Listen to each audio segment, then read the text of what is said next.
एक और बड़ी खबर आपको बता दूं, वाराणसी में जीत के बाद जश्न की तैयारी शुरू हो गई है। मुस्लिम महिलाओं ने लड्डू तैयार कर लिए हैं।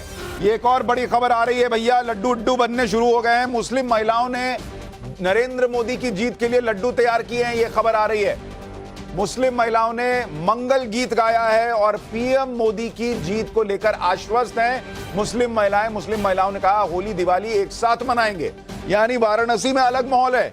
वहां मुस्लिम महिलाएं जो हैं वो भी कह रही हैं कि हम नरेंद्र मोदी की जीत की कामना करते हैं, हम दिवाली और होली एक साथ मनाएंगे। ये तस्वीरें आप देखते चलिए, देश के अलग अलग हिस्सों से जो तस्वीरें खबर आ रही हैं वो हम आपको बताते चल रहे हैं। कहीं लड्डू बन रहा है, कहीं नाच गाना चल रहा है, कहीं पूजा पाठ चल रही है, कहीं पर जो है अभी से तनाव में है नेता, और वो जगह कौन सी होगी आप अंदाजा लगा सकते हैं। लेकिन आपको तनाव नहीं लेना है, क्योंकि सबसे पहले नतीजे, सबसे पहले रुझान और सबसे पहले आपको मेहमानों के रिएक्शन, उन नतीजों का मतलब सब कुछ आपको बताता चलूंगा, समझाता चलूंगा टाइम्स नव भारत पर। तो हमारे साथ 3 रिपोर्टर अभी पहले जुड़े हुए हैं, फिर मेहमानों के पास भी चलेंगे जब तक पहला रुझान नहीं आता। थोड़ा हम बाहर माहौल क्या है ये भी समझ लेते हैं। रविकांत हमारे साथ जुड़ रहे हैं, रंजीता हमारे साथ हैं और आशुतोष हमारे साथ वाराणसी से हैं। आशुतोष, वाराणसी में तो गजबी माहौल है। सुबह सुबह मुस्लिम महिलाएं लड्डू उड्डू बना रही हैं कि मोदी जी जीतेंगे, होली दिवाली सब मनाएंगे। ये क्या वहां इस बार रिकॉर्ड जीत के संकेत हैं क्या ये?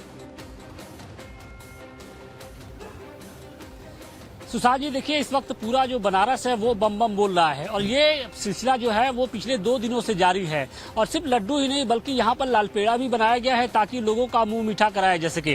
देखिए वाराणसी में अगर बात करें तो वाराणसी में जीत हार की बात नहीं हो रही है, बात ये हो रही है कि जीत का अंतर कितना होगा। और ये अंतर बीजेपी के प्रत्याशी यानी प्रधानमंत्री नरेंद्र मोदी और यहाँ के सांसद नरेंद्र मोदी के लिए होगा। बीजेपी ने जो लक्ष्य रखा था वो इस बार 8 से 10 लाख वोटों से जीत का लक्ष्य रखा था। अब सवाल इस बात का है कि क्या जो बीजेपी है वो उस लक्ष्य को के पास पहुंच पाती है या नहीं पहुंच पाती है, ये आपसे कुछ देर बाद स्पष्ट हो जाएगा।